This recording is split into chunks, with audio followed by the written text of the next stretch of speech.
L'invité café. Demain, à l'Assemblée de Polynésie, aura lieu une journée consacrée aux maladies cardiovasculaires chez les femmes. L'occasion de rappeler que ces maladies touchent de plus en plus de jeunes femmes.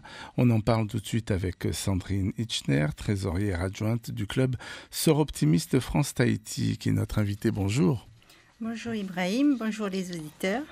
Avant d'aller plus loin, on peut peut-être préciser ce que l'on entend ici par maladie cardiovasculaire. Qu'est-ce que ça regroupe ? Alors les maladies cardiovasculaires, c'est tout ce qui est problème avec l'infarctus, l'AVC, et puis d'autres pathologies comme les fibrillations aussi. C'est assez complexe, les maladies cardiovasculaires. C'est complexe. D'accord, c'est pour ça qu'il faudra venir donc demain à cette journée, cette matinée consacrée. Alors c'est pour ça que je préfère laisser les médecins. Alors nous avons 3 médecins demain, le docteur Louise Vatrin qui est neurologue, qui tous les 3 sont polynésiens, qui sont revenus sur le territoire. Nous aurons aussi le docteur Onuiru qui est angiologue et le docteur Reinui Richaud qui est cardiologue. Donc tous les 3 présenteront de 10h à midi des conférences sur leur sujet, l'infarctus, l'AVC et tout ce qui est problème de vascularisation veine et artère. Alors, on sait environ combien de personnes sont concernées par la maladie ou par ces maladies ici au Fénois ? Alors, au Fénois, on a quelques chiffres. Il y a eu des études en 2010 qui mettaient les maladies cardiovasculaires comme la première cause de décès. Ça s'est inversé. En tout cas, ça représente un quart déjà à l'époque des causes de décès. Ensuite, ça s'est inversé en 2017. Les cancers sont passés en amont. Mais en 2017, on s'aperçoit aussi que sur les chiffres avancés, on a autant de décès par maladie cardiovasculaire que par cancer du sein. C'est pour ça qu'on dit que les maladies cardiovasculaires tuent 6 fois plus que le cancer du sein. D'accord. Et alors, je le disais tout à l'heure, de plus en plus de jeunes femmes sont concernées. On sait pourquoi ? Alors, pourquoi ? Peut-être parce qu'aussi, elles ne connaissent pas les facteurs de risque. Donc, c'est pour ça qu'on les invite demain pour venir s'informer. Elles n'ont pas aussi accès à l'information. Moi, je me rappelle, ma maman, le soir, est restée devant devant le fourneau ou à donner à manger aux enfants et elle n'écoutait pas forcément le journal. C'est pas des choses où les femmes, elles arrivent à discuter. Et puis, les facteurs de risque chez la femme est différent chez l'homme. Voilà, l'homme, c'est une douleur à la poitrine, c'est bien identifié. Chez la femme, c'est vraiment des nausées, des douleurs digestives. C'est assez complexe, donc il faut qu'elles viennent. Et puis, c'est aussi des facteurs de risque identifiés, et donc elles doivent les connaître pour se prendre en charge en amont et éviter la maladie. Oui, parce que c'est la question que j'allais vous poser. Il y a des signes avant-coureurs de la maladie ? Il y a des facteurs de risque. Donc, c'est pour ça que cette journée de demain a été mise en place. Pour justement inviter les populations, que ce soit les femmes, leurs maris, ou bien les professionnels de la santé et même les cardiologues, à tous se rassembler autour d'une journée où justement ces médecins seront là pour parler de l'infarctus, de l'AVC, attendre des échanges avec soit les malades, soit les gens qui ont eu des malades dans leur famille et qui aimeraient trouver de l'aide. Et puis, il y aura des ateliers aussi de dépistage, en tout cas des ateliers de dépistage sur la prise de tension, par exemple. Beaucoup de gens savent qu'on vend des appareils à tension dans les pharmacies, mais ils ne savent pas comment lire et interpréter les résultats. Donc, il faut qu'ils viennent justement pour s'informer. Il y aura un stand sur la diabéto, puisque les patients qui font du diabète peuvent faire aussi une complication du diabète, c'est les hypertensions, c'est les maladies cardiovasculaires. Donc, c'est important qu'ils viennent aussi se renseigner sur place. Et à côté, on a de la prévention avec des ateliers bien-être, du yoga, des activités sportives avec des coachs, l'alimentation aussi, changer son mode d'alimentation. Et puis, les facteurs de risque, on retrouve aussi l'obésité, les addictions, les femmes qui... Voilà, comme Dr Richaud l'a dit lors de la présentation à l'Université de Polynésie française. de l'UPF, il a dit que justement les femmes aussi boivent et fument comme les hommes aujourd'hui. Donc ça aussi c'est un facteur de risque. Donc il y a une politique à mettre en place de prévention là-dessus. Voilà, c'est assez complexe et de rassembler tout le monde autour d'une même journée dédiée aux maladies cardiovasculaires, je pense que ça peut éveiller les consciences et justement faire aboutir la prévention chez nous.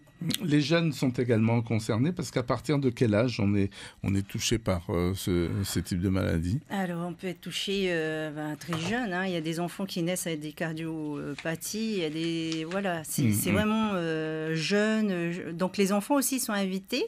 Je voudrais dire aussi que la Fédération des sapeurs-pompiers sera là.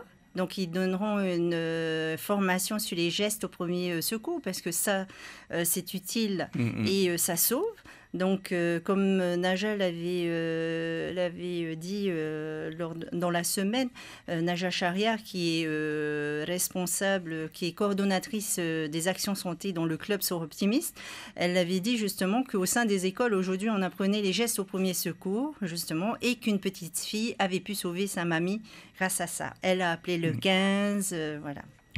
Alors, à Sort Optimiste, justement, au sein de votre association, de votre club, hein, c'est une ONG, c'est ça? Oui, c'est une ONG. Qu'est-ce que vous proposez également, exactement? Alors, nous, on a...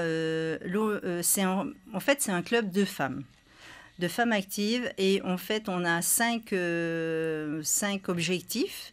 Le premier, c'est l'éducation des jeunes filles. Le mentorat, le leadership des femmes, la lutte contre les violences faites aux femmes, le développement durable aussi, et les actions sur l'environnement, et puis le secteur santé. Donc depuis que je suis dans le club, depuis 6-7 ans, nous avons fait des actions sur l'endométriose, la lutte, enfin en tout cas, repérer les femmes qui souffrent de l'endométriose. C'est une maladie qui est diagnostiquée très tardivement. Donc, notre action a permis en fait de voir le jour de la première association endométriose au Fénois. Il y a 2 ans, nous avons mis en place des conférences avec des médecins du service de gynécologie du CHPF sur le dépistage du cancer du sein. Ces conférences-là ont été réutilisées par la Ligue contre le cancer justement pour informer, en tout cas pour vraiment permettre aux gens des îles, en tout cas de pouvoir voir ces conférences et voilà. Et aujourd'hui, notre nouvelle présidente de l'Union française, Béatrice Masson, son objectif, elle, depuis qu'elle est présidente, c'est la lutte contre les maladies cardiovasculaires, puisqu'elle avait apparemment entendu une émission qui a été faite par le professeur Cécile Mounier-Veillé en métropole, qui avait un petit peu montré les actions qu'elle a faites pour lutter justement contre pour faire descendre en tout cas le nombre de maladies cardiovasculaires chez la femme. Alors les personnes qui sont touchées, concernées par ces maladies cardiovasculaires, parce qu'on a entendu un témoignage dans notre journal, ça peut être très lourd quand même comme maladie. Les évacuations se font régulièrement, par exemple? Alors ça, je ne pourrais pas vous dire puisque je ne suis pas dans le domaine médical. De la cardiologie. Je suis dans le domaine médical, mais pas dans celui de la cardiologie. En tout cas, j'ai entendu et j'ai vu aussi ce qui a été dit sur cette jeune femme.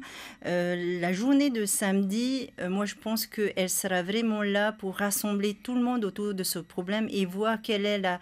Et c'est pour ça que les professionnels et surtout les cardiologues doivent être présents sur cette journée pour voir justement est-ce que en Polynésie, est-ce que nous avons les ressources, en tout cas les moyens pour prendre en charge en fait cette dame qui va revenir ici au Fénois. Parce qu'en métropole, ils ont tout ce qu'il faut.